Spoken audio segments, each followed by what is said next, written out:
Esse perdão, essa graça, né, prevista na Constituição, é legal ou ilegal?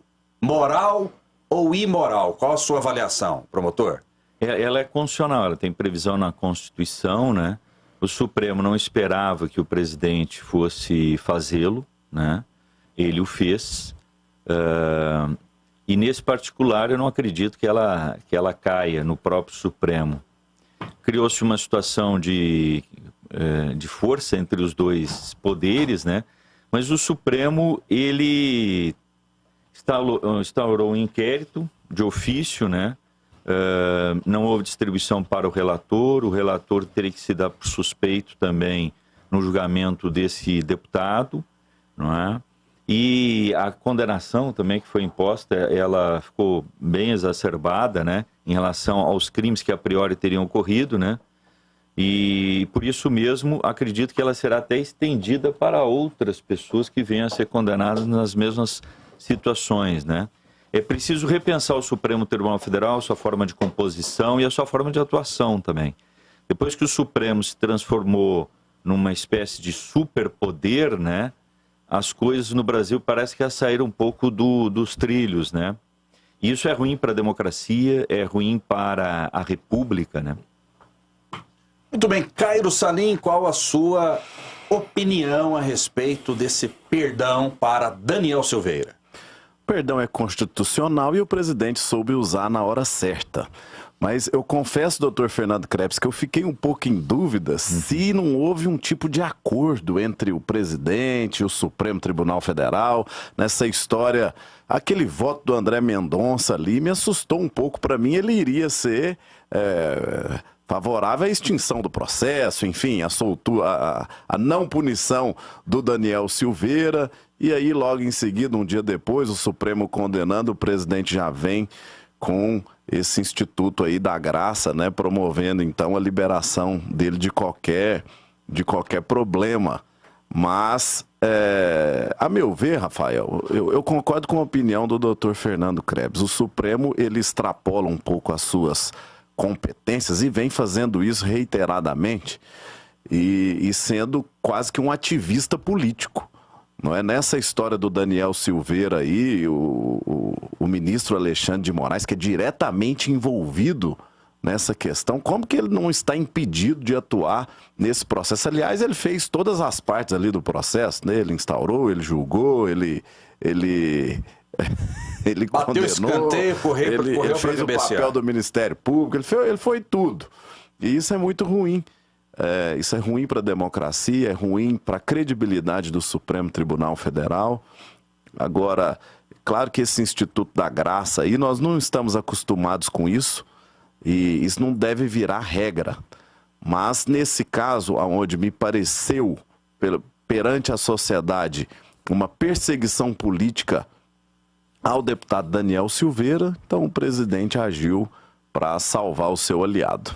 Oséias Varão colocando um pouquinho de pimenta nesse assunto tão importante, se daqui a pouco concederem graça, por exemplo, a condenados da Lava Jato, a condenados do Petrolão.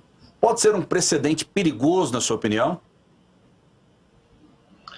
Rafael, eu estava ouvindo aqui o Fernando Krebs falar, e ele na condição de promotor, tendo em vista a função dele, ele tem que ter mais cuidado com as palavras. O deputado Cairo Salim, tendo em vista a posição que ocupa como deputado, eu acredito que eles estão sendo muito polidos, né, ao descrever o que está acontecendo no Brasil. Com todas as letras, sendo um momento grave para a democracia brasileira.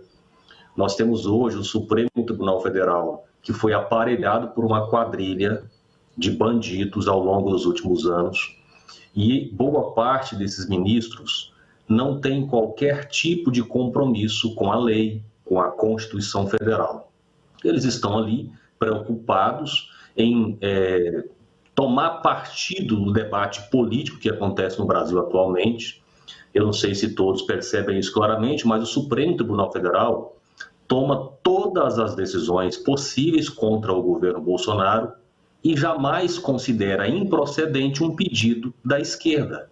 Tudo que a esquerda pede no Supremo Tribunal Federal é concedido. Por quê? Porque aqueles ministros foram colocados ali pela esquerda, são militantes, são ativistas esquerdistas, sem qualquer compromisso com a democracia e com a Constituição brasileira. Esse caso do Daniel Silveira é grave. Na minha avaliação, nós estamos vivendo no Brasil uma ditadura do STF. Nós temos um poder que não tem controle. Caberia ao Supremo Tribunal Federal controlar os arroubos autoritários desses ministros, mas o Senado, boa parte dos senadores, tem rabo preso no Supremo. Então, o Supremo se tornou um poder autoritário, ditatorial no Brasil, sem qualquer tipo de controle. E qualquer cidadão comum sabe entender a gravidade do que está acontecendo a partir da premissa que foi dita agora aqui. Nós temos um juiz que exerce a função de juiz, de acusador, de investigador, e sendo ele vítima.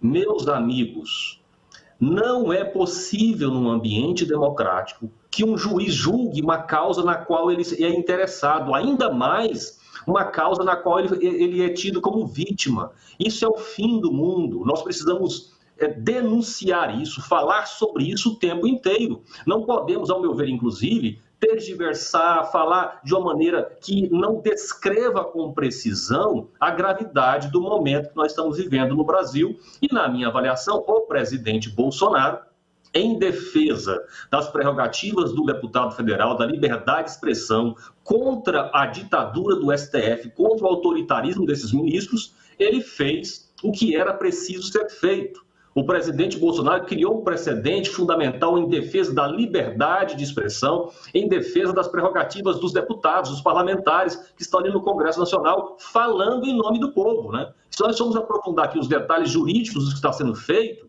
nós vamos encontrar uma aberração após a outra. Portanto, na minha avaliação, o presidente Bolsonaro fez a decisão, tomou a decisão certa.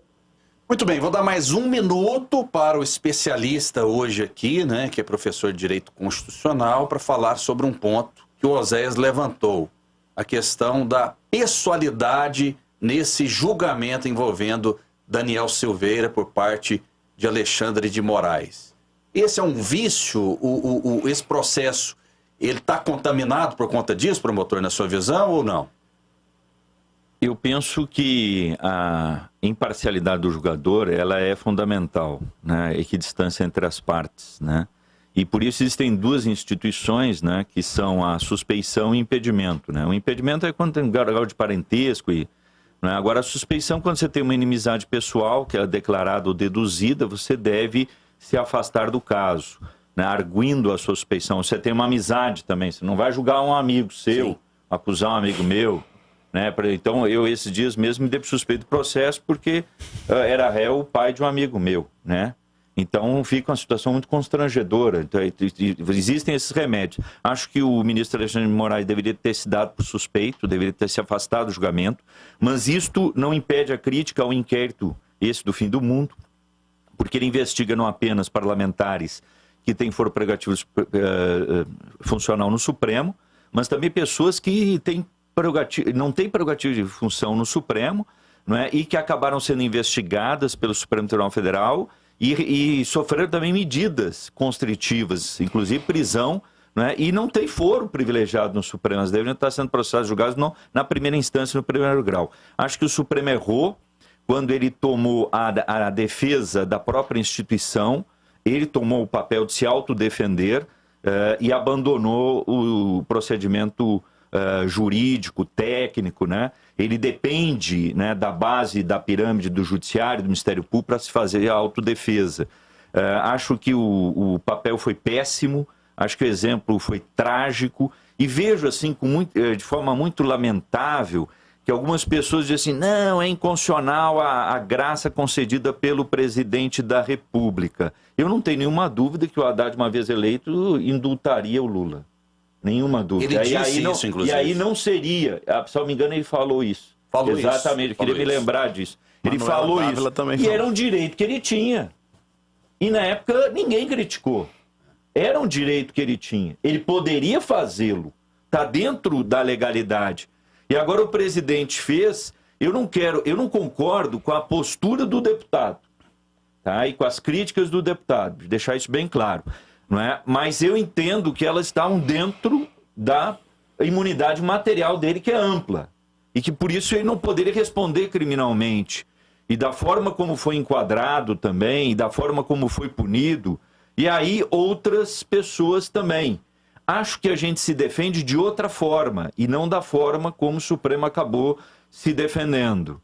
Né? Ele acaba perdendo a razão quando ele ganha esta primazia, que acaba, isso aí acaba respingando todo o judiciário brasileiro. E todo o Ministério Público também. E no meio da advocacia também. Dar aula de direito constitucional hoje no Brasil é uma missão quase impossível. Né? Porque todo dia você tem uma nova Constituição escrita e interpretada da forma mais atabalhoada possível. O senhor já usou os livros do Alexandre de Moraes? Sim, eu não só elogiei, usei, como usei muito nas minhas aulas, e eu elogiei, inclusive, quando foi indicado ministro Supremo. Não é? Eu reconheço a capacidade técnica dele, não tem nada contra a pessoa dele, muito pelo contrário. Inclusive, ele é egresso do Ministério Público do Estado de São Paulo. Assisti uma palestra dele em São Paulo certa feita, mas eu discordo dessa posição de não ter se declarado suspeito, não é? E da postura do Supremo, que acabou promovendo a autodefesa corporativa do tribunal de uma forma, a meu juízo, ilegal. E aí ele gera um péssimo exemplo. E um país vive de exemplos.